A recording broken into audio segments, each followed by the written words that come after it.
domestic. This is a very important alert. Please listen to the entire report and then share it with your friends.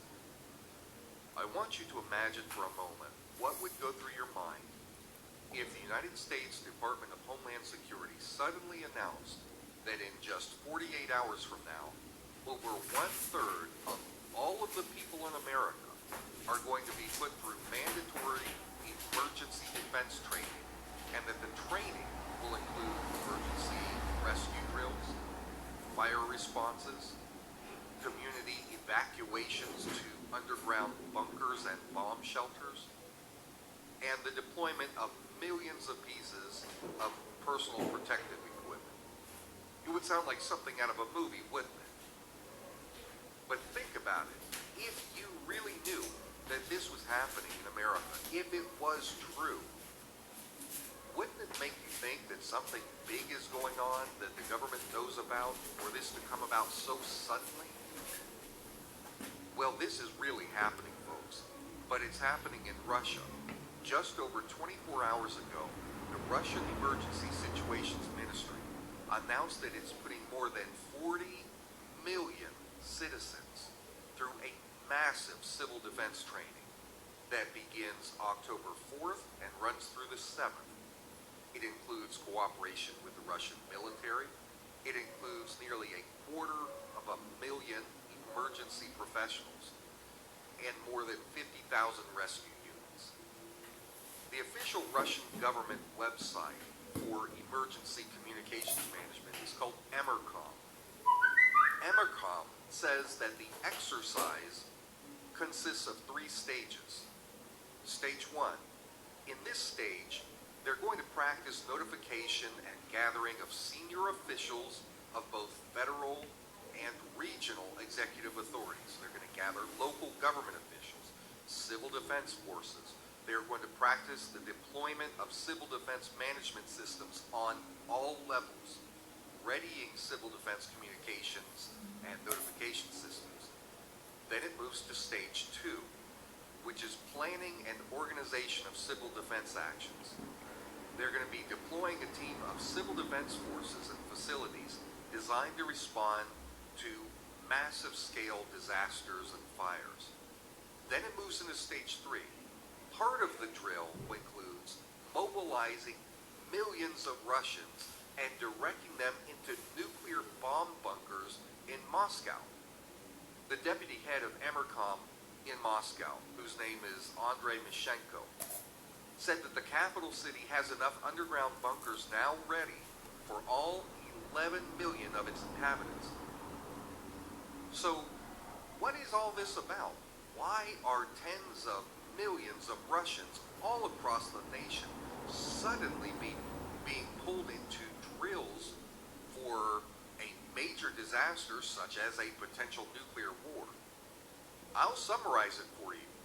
You won't hear any of this from our own Orwellian Ministry of Truth, otherwise known as our government-controlled mainstream media. So listen, the United States of America has been prodding the sleeping bear known as Russia, and the bear has finally awoken to defend itself. Going back to 9/11, the USA began a series of military conquests throughout the Middle East for the conscious purpose of destabilizing the region so that they could gain control over it. But this has been happening right in Russia's backyard. The worst provocations took place in Syria.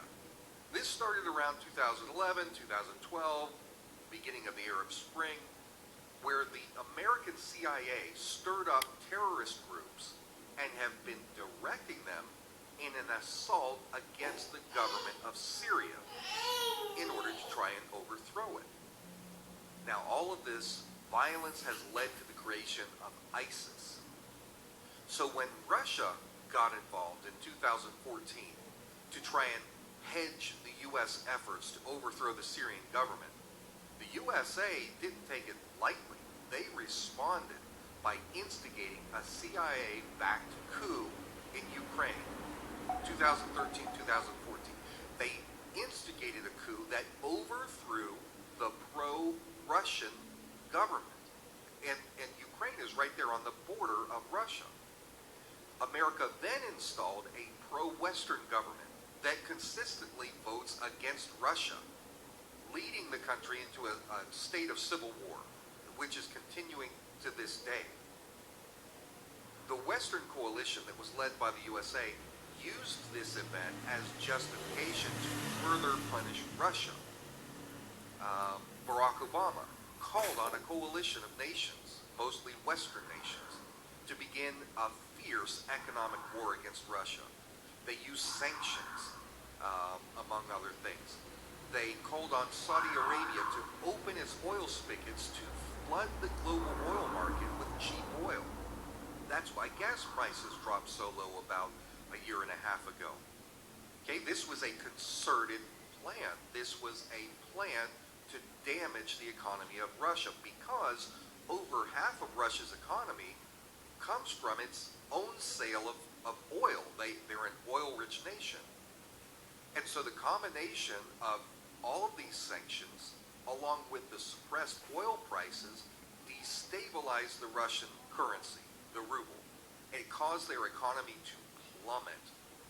It also resulted in the complete collapse of the economy of Venezuela, down in South America, which is an ally of Russia. And just like Russia, their economy relies on oil sales, actually much more so. So with Russia on the ropes, the USA said, hey, we can resume our push to overthrow the Syrian government using these terrorist groups and moderate rebel mercenary forces. And so in September of 2014, Barack Obama began sending U.S. warships to the region. And since then, American fighter jets have been flying over Syrian skies to help the rebels against the actual army there, the Syrian army. But this is Vladimir Putin we're talking about. This is not the Soviet Union in its waning years. This is a nation that is on the ascent, led by a very determined man, Vladimir Putin. He sent in his own military forces into Syria. Unlike the USA, Russia was invited into Syria by the president, Bashar al-Assad. And so for the last year, the USA and Russia have been fighting a fierce war for strategic control of the region, using proxies for the majority of the fighting. They're working through these various factions to conduct the war. It's much like the Korean War. You know, the USA against China essentially is what it was. But there in Syria, over a dozen other nations have now joined in the fight. And that puts us into the early stages of what is clearly World War III. Over this time, several times, Vladimir Putin has told the world what is happening in Syria. He has explained why Russia feels that it has to defend its interests against this continuing U.S. neo-imperialism that has set the entire Middle East and North Africa on fire. But here in the West, our media outlets keep blacking out Putin's speeches. Our people never hear about this stuff. But Putin has said several times that the United States is pushing this conflict headlong toward nuclear war. And Putin himself has vowed that he will not back down against the United States. Because if he does, it spells the end of Russia. They will be contained, and they will cease to be anything close to a first world nation. And so he has said that he is prepared to use nuclear arms against us if we keep pushing this. Things have come to a critical juncture. Russia and Syrian forces have largely succeeded in retaking the key city of Aleppo in Syria. The U.S. had masterminded, using CIA operatives, we had masterminded a plan to help these U.S.-backed terrorist groups that Obama calls moderate rebels, as well as helping coordinate with ISIS to take the city of Aleppo. It's the biggest city in Syria. Just last week, Russia struck a secret compound on the outskirts of Aleppo, and it killed dozens of CIA and Israeli Mossad agents. These are the people that have been directing the rebel forces in that area of Aleppo. And so in response to that, I saw this come out in the news. I thought, oh my gosh, what happened in secret for the U.S. to suddenly start talking about imposing a no-fly zone over Syria? But that's what they did. This last week, the U.S. government started saying, we're going to impose a no-fly zone. When that happens, that means that if a Russian jet enters the airspace, the United States will shoot down their jets. That is an act of war. The problem is, Russian jets are over the skies of Aleppo and elsewhere in Syria already. They were there at the request of the Syrian president. And they have engaged the U.S. They have not shot each other yet, but Russian and U.S. jets have been streaking past each other using very dangerous maneuvers.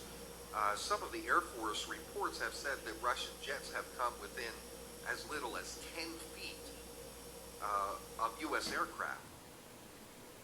Adding to all of this tension, today the U.S. State Department has announced that it has cut off diplomatic contact with Russia over the ongoing events in Aleppo.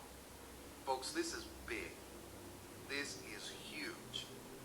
Seeing that the USA is not backing down and knowing the evil intents of the wicked New World Order thugs who keep pushing America toward nuclear war with Russia, what the Russian government has begun doing is preparing its citizens for what looks to be like an unavoidable war with the United States.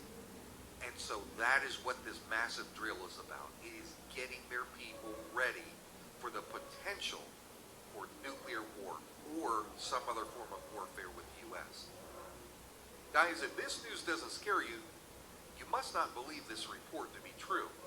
If that's true, some of the videos that I'm going to include at the end of this episode so that you can educate yourselves on the seriousness of this situation. I've been following this story for years and reporting on it. This is big. I've got 4 sons who are all currently draft age. So it's my mission to warn the public about the terrible events that are taking place right now. Events that the U.S. media are hiding from the public. So I want you to do your own research. You'll find out that what I'm saying is absolutely true. For the sake of my children, I'm speaking out against U.S. imperialism in the Middle East. We don't need to be over there. We've got our own problems here at home. We don't need to be trying to police the Middle East and getting involved in every last squabble that's going on over there. It is unconstitutional, it is immoral, and it's downright dangerous. So think for yourself, what is your reason for opposing U.S. intervention in the Middle East? I want you to decide that for yourself, because after you have figured that out, I want you to go and warn all of your friends and family. I want you to wake them up. We need to wake everyone up, all of our people, to the horrifying reality that our world is teetering on the edge of the abyss from which there can be no return. I'm Jake Morphonios. This is the End Times News Report.